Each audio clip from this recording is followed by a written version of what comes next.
Hello everyone, welcome to Sanmarga classes. ಬೆಳೆಯ ಉತ್ಪಾದನೆ ಮತ್ತು ನಿರ್ವಹಣೆ ಪಾಠದ 28ನೇ ಪ್ರಶ್ನೆ. ಪಶು ಸಂಗೋಪನೆಯು ಹೊಲಗಳಲ್ಲಿ ಉತ್ತಮ ಇಳುವರಿಯನ್ನ ಪಡೆಯಲು ರೈತರಿಗೆ ಸಹಾಯಕ ಉದ್ಯೋಗವಾಗಿದೆ. ಈ ಹೇಳಿಕೆಯನ್ನ 2 ಕಾರಣಗಳೊಂದಿಗೆ ಸಮರ್ಥಿಸಿ ಅಂತ ಕೊಟ್ಟಿದ್ದಾರೆ. ಇಲ್ಲಿ ಸಮರ್ಥಿಸಿ ಅಂದ್ರೆ ಅವರು ಕೊಟ್ಟಿರುವಂತಹ ಈ ಸೆಂಟೆನ್ಸ್ ಏನಿದೆ ಅಲ್ಲ, ಇದಕ್ಕೆ ನಾವು ಒಂದಿಷ್ಟು ಕಾರಣಗಳನ್ನ ಕೊಟ್ಟು ಪುಷ್ಟೀಕರಿಸಬೇಕು. ಪಶು ಸಂಗೋಪನೆಯು ಅಂತ ಹೇಳಿದ್ದಾರೆ. ಹಾಗಿದ್ರೆ ಪಶು ಸಂಗೋಪನೆ ಅಂದ್ರೆ ಏನು? ಪ್ರಾಣಿಗಳನ್ನ ಆದಾಯಕ್ಕಾಗಿ ಅಥವಾ ಆಹಾರಕ್ಕಾಗಿ ನಾವು ಆರೈಕೆ ಮಾಡುವುದನ್ನ, ಸಾಕಿಕೊಳ್ಳುವುದನ್ನ ಪಶು ಸಂಗೋಪನೆ ಅಂತ ಹೇಳ್ತೀವಿ.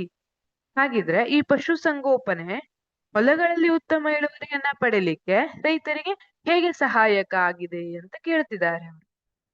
ಪ್ರಾಣಿಗಳ ಸಾಕಾಣಿಕೆಯಿಂದ ಮಣ್ಣಿನಲ್ಲಿರುವ ಕೀಟಗಳ ಸಂಖ್ಯೆಯನ್ನು ಕಡಿಮೆ ಮಾಡಬಹುದು.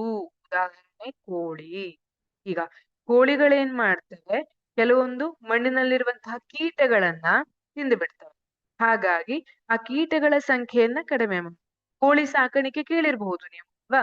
ಕೋಳಿ ಸಾಕಾಣಿಕೆಯನ್ನ ಕೂಡ ನಾವು ಪಶು ಸಂಗೋಪನೆಯಲ್ಲಿಯೇ ಕನ್ಸಿಡರ್ ಮಾಡುವಂತದ್ದು. ಪ್ರಾಣಿಗಳ ಸಾಕಾಣಿಕೆಯಿಂದ ಮಣ್ಣಿನಲ್ಲಿರುವ ಕೀಟಗಳ ಸಂಖ್ಯೆ ಕಡಿಮೆ ಆಗ್ತದೆ. ಈಗ ಕೆಲವೊಂದು ಕೀಟಗಳು ನಮ್ಮ ಬೆಳೆಗಳಿಗೆ ಹಾನಿಯನ್ನ ಇರಬಹುದು. ಅಂತಹ ಕೀಟಗಳನ್ನ ಕೋಳಿ ಸಾಕಣೆ ಮಾಡೋದ್ರಿಂದ ಆ ಕೋಳಿಗಳು ಅವುಗಳು ಇರದಂತೆ ಮಾಡಬಹುದು. ಹಾಗಾಗಿ ಇದು ಒಂದು ಕಾರಣ ಇದೆ.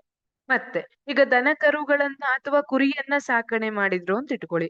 ಕುರಿ ಗೊಬ್ಬರ ಅಂತೂ ಈಗ ಎಷ್ಟು ಫೇಮಸ್ ಆಗಿದೆ ಗೊತ್ತಿದೆ ನಿಮ್ಗೆ. ಹಾಗೆ ಆ ಪ್ರಾಣಿ ತ್ಯಾಜ್ಯವನ್ನ ನಾವು ಜೈವಿಕ ಗೊಬ್ಬರವಾಗಿ ಬಳಸಬಹುದು. ಅಥವಾ ದನ ಕರುಗಳನ್ನ ಸಾಕಿದ್ರೆ ಕೂಡ ಅವುಗಳ ಸಗಣಿಯನ್ನ ನಾವು ಜೈವಿಕ ಗೊಬ್ಬರವಾಗಿ ಬಳಸಬಹುದು. ಈ ರೀತಿಯಾಗಿ ಪಶುಸಂಗೋಪನೆಯು ಹೊಲಗಳಲ್ಲಿ ಉತ್ತಮ ಇಳುವರಿಯನ್ನ ಪಡೆಯಲಿಕ್ಕೆ ರೈತರಿಗೆ ಸಹಾಯಕ ಉದ್ಯೋಗವಾಗಿರುತ್ತೆ. Thank you.